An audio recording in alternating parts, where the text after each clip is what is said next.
नमस्कार, मी मनस्वी। आज आपण बघणार आहोत लाल भोपळ्याची एकदम सोपी भाजी। तुम्हाला जर माझ्या रेसिपीज आवडत असतील तर नक्की लाईक करा, कमेंट करा, शेअर करा आणि सबस्क्राईब करून बेल आयकॉन प्रेस करायला विसरू नका, जेणेकरून माझ्या नवीन नवीन रेसिपीज तुम्हाला मिळतील। त्यासाठी आपण लाल भोपळा घेतलाय। आता तो भोपळा स्वच्छ धुवून घ्यायचा आहे आणि कापून झाल्यावरती त्याला धुवायचा नाही, नाहीतर त्याला भाजीला पाणी सुटेल। आता पहिली आपण साल काढून घेऊया त्याची व्यवस्थित। साल पातळ असते, ती पटकन निघून जाते।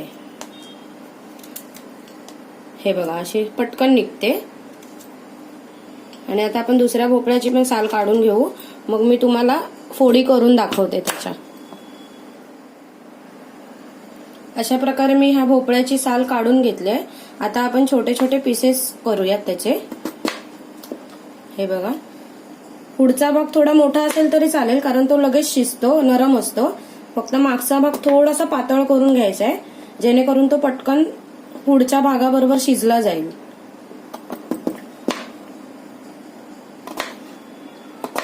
अशा प्रकारे मी सगळे पीसेस करून घेते।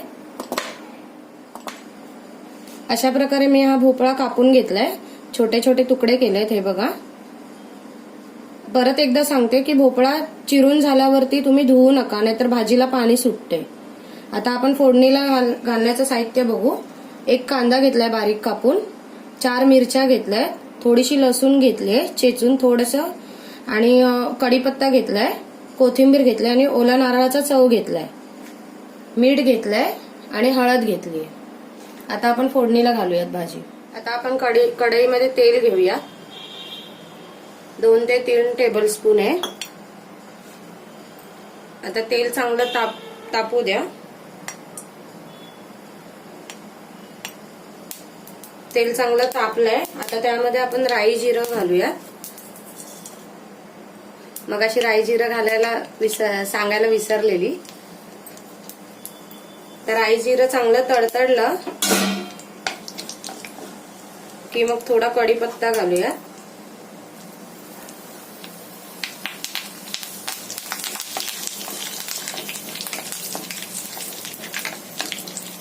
कढीपत्ता चांगला गरम झाला की मग आपण लसूण घालूया थोडी। लसूण चांगली लाल होऊ दे।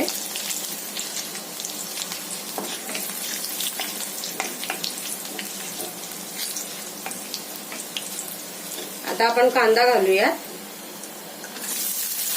आणि मिरची पण त्याबरोबरच घालूया।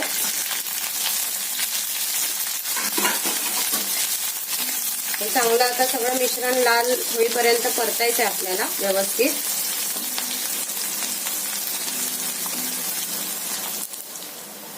आता कांदा चांगला लाल झालाय, आता आपण 1 चमचा हळद घालू त्याच्यामध्ये, ती पण परतून घेऊ, चांगली मिक्स करून घेऊया। आणि आत्ताच मीठ घालायचंय फोडणीमध्येच चवीनुसार। आणि आता आपण भोपळा घालूयात त्यामध्ये, तुकडे केलेले आहेत ते,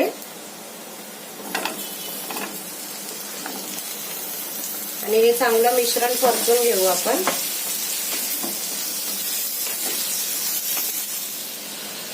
आता हे मिश्रण चांगलं परतून घेतलंय, त्याला सगळा मसाला लागलाय।